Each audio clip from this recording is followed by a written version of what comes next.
Hello guys, welcome back to our channel that is Career Wave. मेरा नाम सतेंद्र पाठक और आज ये वाला सेशन आपके लिए इंपॉर्टेंट इसलिए है जिससे आपको पता चलेगा क्या क्या चीजें आपको करनी है, क्या क्या चीजें नहीं करनी है।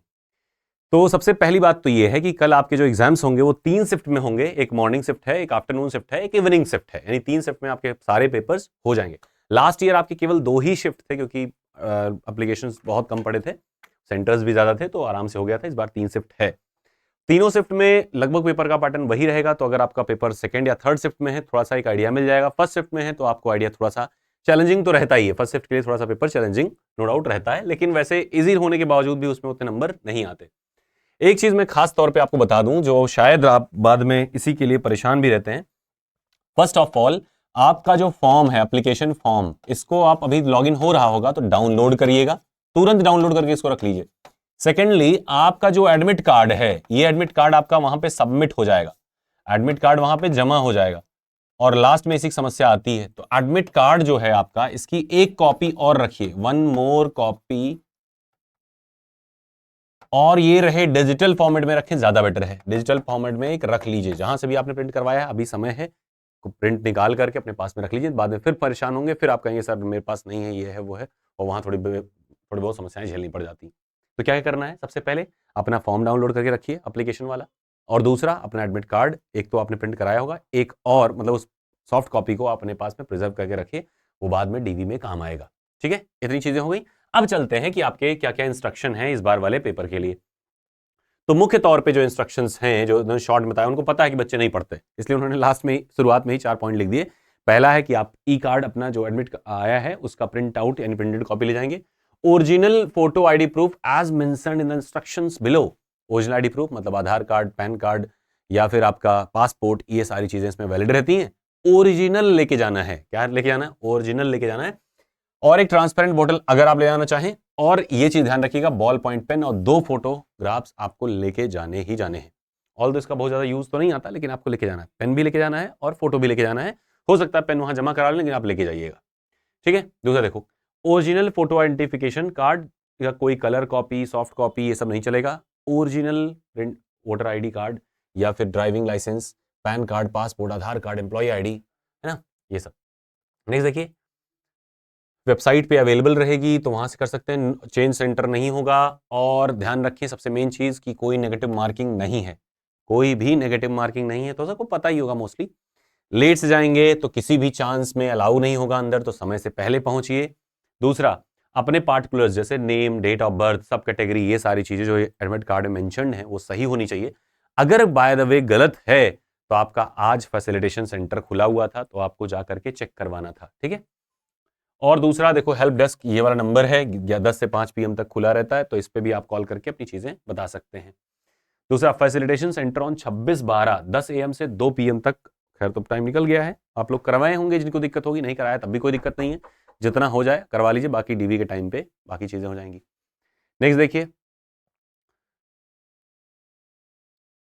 योर आपकी कैंडिडेचर पूरी प्रोविजनल है। ये जब आपका टेस्ट होगा उसके बिहाफ पे जज किया जाएगा कि आप होंगे कि नहीं।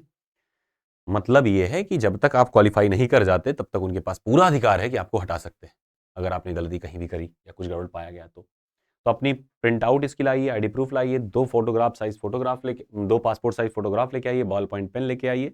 अगर आपने बाद में मैरिज करके नाम हम अपना बदला हुआ है तो आप अपना original matriculation certificate along with the marriage registration certificate दोनों लेके जाइए, क्योंकि शादी के बाद लोग अपना टाइटल बदल देते हैं। तो ऐसे केस में लड़कियां बदलती हैं, लड़के नहीं, आप मत बदलने लगना। Frisking will be done at the entry gate, ये सब चीजें ठीक हैं। और हाँ, यही कहीं लिखा होगा, after the completion of computer based test the candidate should appear the exit verification photograph capturing and hand over this admit card to invigilator without he she would not leave the examination hall और room. तो पहले आपको ध्यान रखना है कि admit card वहां submit हो जाएगा। यूजर आईडी पासवर्ड जो होगा वहीं प्रोवाइड करा जाएगा 10 मिनट पहले। और कोई क्वेरी वेरी होगी तो ऑनलाइन ऑब्जेक्शन लिंक पे जाके कर सकते हैं।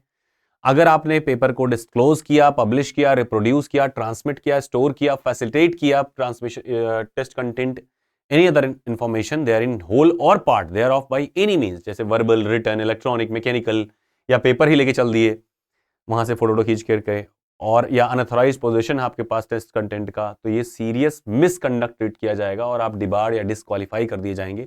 और इसमें AI डिसिप्लिनरी लीगल एक्शन भी लेता है। ध्यान रखिए, सबसे खास बात, जब आप पेपर दे के आएंगे तो आपके पास फ़ोन आएंगे अलग अलग प्लेटफॉर्म्स के, जिनसे भी आपकी जान पहचान थोड़ी बहुत भी होगी, बेटा पेपर में क्या क्या आया था जरा बताना फटाफट से। तो ये सब काम नहीं करना है। हाँ, अगर आप किसी को जानकारी देना ही चाहते हैं तो आप इस तरह से दे दीजिए कि लेवल ऑफ क्वेश्चन लगभग ये थे, ये टॉपिक से लगभग क्वेश्चन थे, तो ये तो ठीक है, लेकिन क्वेश्चन बता देना या उसका कंटेंट बताना ये सही नहीं है। जब 2-3 दिन में वो खुद ही दे देंगे तो क्या दिक्कत है। रेगुलरली वेबसाइट विजिट करिए। दूसरा, यहां देखो, you have not answer the question but have marked the question for review, तो इसको ब्लू रहेगा।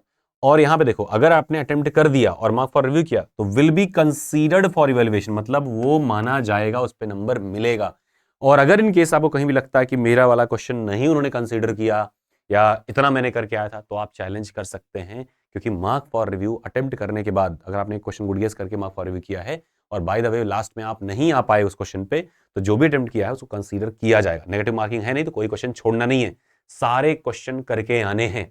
अगर आपको लगता है सर स्ट्राइक रेट, इवैल्यूएशन या कहीं ऐसा ना हो कंसिडरेशन में हमारा हो जाए कि भाई परसेंटाइल करेक्शन वगैरह ये सब दुनिया भर की तामझाम हो जाए, तब तो ऐसे समझिए कि मान लीजिए आपके भी 90 सही, अगले के भी 90 सही, यानी कि 30 क्वेश्चन उसने छोड़ दिए हैं, आपने इन तीनों क्वेश्चन 30 क्वेश्चन और अटेम्प्ट कर लिए, और इस 30 में से क्या 2-3 में भी नहीं सही होंगे, 3-4 सही हो जाएंगे ना। 4 क्वेश्चन आपने सही किए, आपके पास हो गए 94 नंबर, वो रह गया 90 पे ही जो उसने होशियारी दिखाई कि भैया स्ट्राइक रेट देखा जाएगा या सब देखा जाएगा, कुछ नहीं।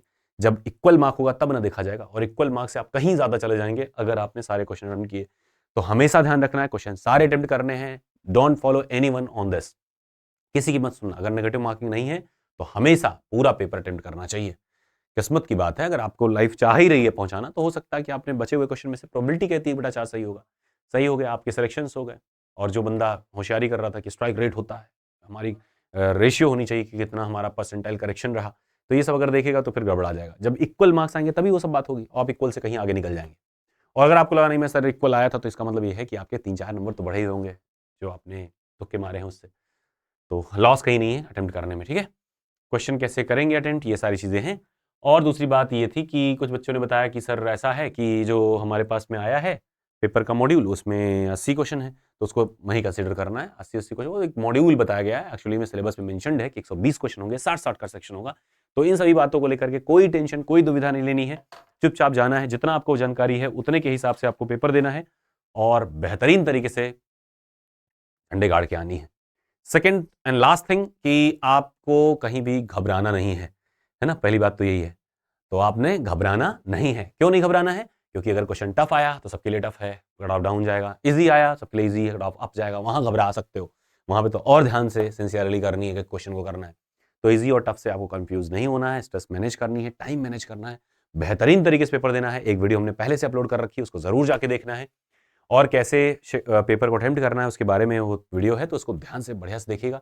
अपने हेल्थ का, सेहत का ध्यान रखिएगा, उस वीडियो को पूरा देखिएगा लास्ट तक, उसमें कुछ चीज़ें और बताई गई हैं। तो मुझे लगता है कि इतना इनफ रहेगा। रात में हम लोग कोशिश करेंगे कि करीब जितने भी आप कहें 9 बजे के आसपास में हम लोग एक सेशन लें, जहां सामने सामने मिल करके यहीं पे अभी रात में आज 9 बजे आधे घंटे का एक सेशन रहेगा। आप आइएगा, आपके कोई डाउट हो, कुछ भी हो, आप पूछिएगा। क्वेश्चन पूछने से बचिएगा, क्योंकि आज के दिन अगर आप क्वेश्चन पूछेंगे शायद आपको समझ में आ जाएगा, बाकी लोग घबरा जाएं, अरे यार ये तो अभी नहीं पढ़ा है। तो ऐसा कुछ करने से बचना है। आज पढ़ने से या कोई तीर नहीं मार लेंगे आप। ठीक है, लास्ट डे अपना सेहत का, अपने समय का, अपने दिमाग का बहुत बढ़िया सा केयर करिए, सोइए।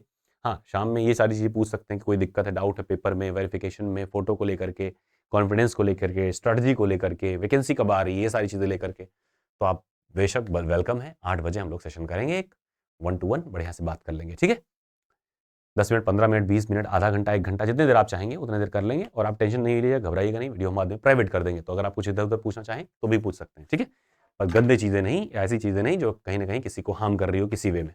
ठीक है, अपनी डिग्निटी, हमारी डिग्निटी बना करके एक बढ़िया सेशन करने की कोशिश करेंगे। ठीक है, and last but not the list, never ever lose hope. Exam है, एग्जाम होगा, बढ़िया होगा आपका। आप लोग के स्कोर कार्ड हमने देखे हैं, तो बहुत बढ़िया परफॉर्म आपने इसमें किया है, नो डाउट उसमें भी आप करेंगे, तो घबराना नहीं है, एक बढ़िया फ्यूचर आपका तैयार है आपके लिए। और इन केस अगर कहीं भी थोड़ा सा डाउट आए, अप डाउन हो, तो उसमें ऐसा नहीं कि वो पेपर ही आपकी लाइफ डिसाइड करेगा। अभी फिर से अटेम्प्ट्स हैं और एग्जाम्स हैं, फ्यूचर कहीं रुकता नहीं है, तो उसको लेकर के भी निश्चिंत ही रहना है कि whatever the comes we will accept it no matter what, और उसको फिर चैलेंज करेंगे, उस पर हम लोग फाइट करेंगे। और नो डाउट आपके अगर सिलेक्शन होते हैं तो आप करियर वेब से तब भी जुड़े रहिएगा। लॉन्ग टर्म में हम लोग साथ में रहेंगे, हो सकता है कि आपका तो खैर सिलेक्शन हो गया, आपकी वजह से कई सारे और भी बेनिफिटेड होंगे। तो अभी तक जितने लोग जुड़े हैं उन्हीं लोग की मतलब एक तरह से ट्यूनिंग है अपने करियर वेव के साथ में, जो सेलेक्ट हो गए और अभी भी कुछ लोग जुड़े हुए हैं। तो जो जुड़े हैं उनकी ट्यूनिंग ही है कि आपको बेनिफिट मिल पाया। वो सारी चीज़ें हम करा पाए जो हमको थोड़ा-सा आइडिया लग पाई। तो हमेशा ध्यान रखें कि जब भी आप क्वालीफाई हो, नो मैटर व्हाट कंडीशन में आप हैं, चाहे आप क्वालीफाई हुए, नहीं हुए, कहाँ हैं, कहाँ नहीं हैं, लेकिन आप कोशिश करिए कि थोड़ा-सा कनेक्ट में रहिए। एक नंबर हमने बताई है 7525 वाला, उस पे व्हाट्सएप करते रहिए, छोटे-मोटे अपडेट मिले, कहीं आपको लगे कि ये काम की चीज़ है, बतानी चाहिए, वो आप ज़रूर बताइए, ठीक है? So that was all, wish you the best, bye bye.